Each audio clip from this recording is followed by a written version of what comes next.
Well, welcome to our next conversation in our Movement Moments series that we've started. We've been discussing the situation around the world and talking with our key global hub leaders around the world and how things are transpiring in their respective countries. My name is Craig Parks. I'm with Movement.org in the United States. And I'm really pleased to have Tim Day join us from Canada. He's our global hub leader in Canada. He also is the executive director of City Movement Canada, which is the Canadian arm of Movement.org. And Tim's got an amazing background in ministry in that country. So Tim, first of all, thank you for joining us. My privilege. So let's just start with where you are geographically, where you're located, and then where all is your ministry and your colleagues, where you're doing ministry across the country.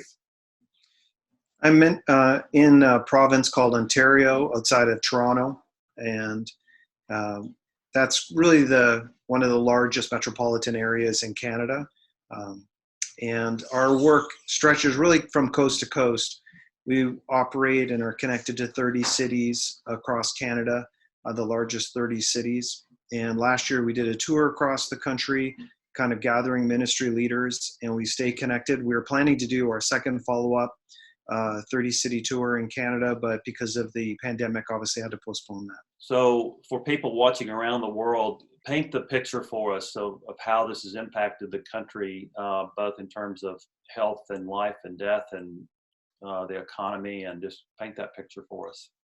It's I think probably a lot of people would be able to relate about every week has been a specific action is taken that has changed what Canadians are experiencing, what the churches experience. So about 4 weeks ago, the warning signs went on that the coronavirus had come into Canadian cities, and then they started a series of shutdowns basically over the next coming weeks, increased government investment, and larger than probably anybody has ever seen in terms of the amount of the entire kind of operating of the country.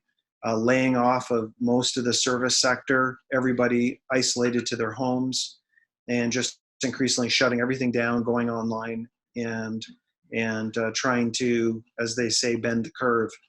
And so that has immediately, we did a survey just recently with one of our partners, actually a network of our partners, and across the country, virtually every ministry is struggling to switch everything online.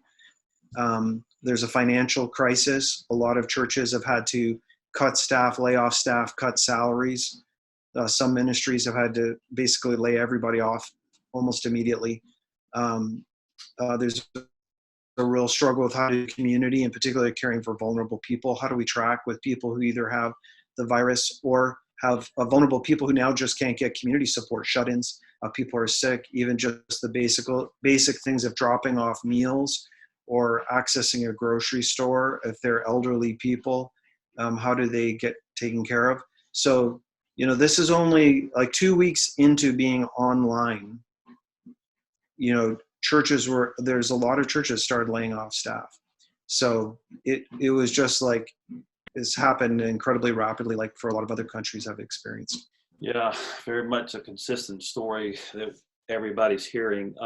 In the midst of this, Tim, where have you seen God show up already in unity of leaders? Just across the board, where have you seen God using His people already? Basically, everybody has responded with an incredible desire to work together, and that's within the Christian sector. But I would say even just across political lines, that this has been a rallying a point and a spirit of how do we work together right now and support each other. So let's say most of the major national organizations are in active communication in terms of communicating the best resources. Our team, as a part of a set of umbrella organizations, is helping to host on a platform we're building, waybase.com, all of the key resources that are available to support the church right now online. And there's others who are also doing this in the country, some for youth ministries, some in their own networks. But there's just a real desire to work together effectively, to communicate, to support each other, and to find solutions that will help us during this time.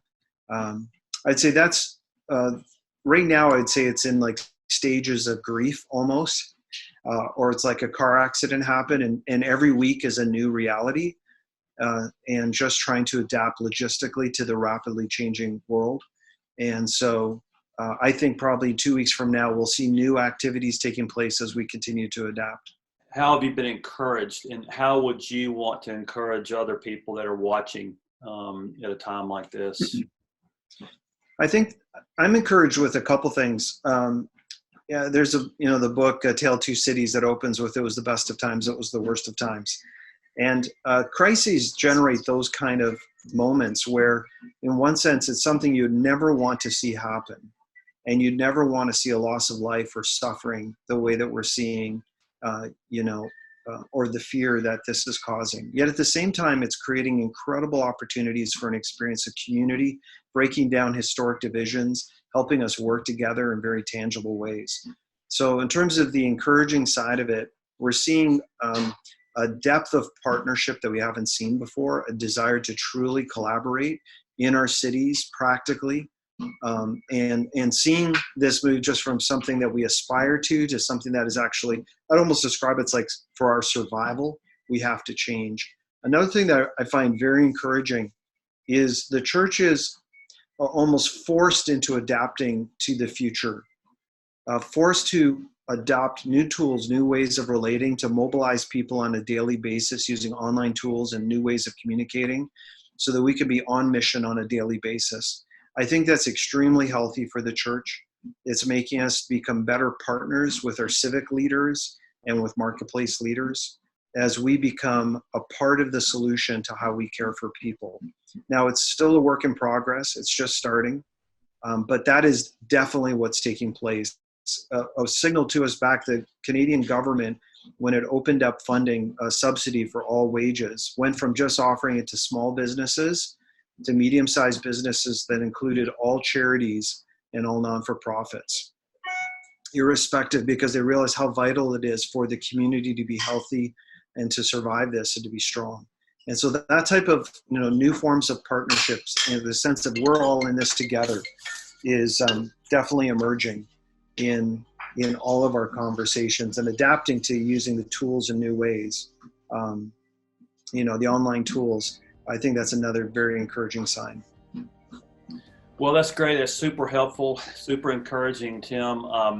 For all of you watching, we will continue to update or provide updates and tools that you can use on the movement.org website. We've got a banner at the top where we're adding updates around the pandemic, and you can learn more about what's going on around the country, and including with Tim in Canada. So Tim, thank you so much. Bless you guys. Continue the good work, and look forward to doing this again in the coming days and weeks. Thanks, Greg. Thanks for your leadership.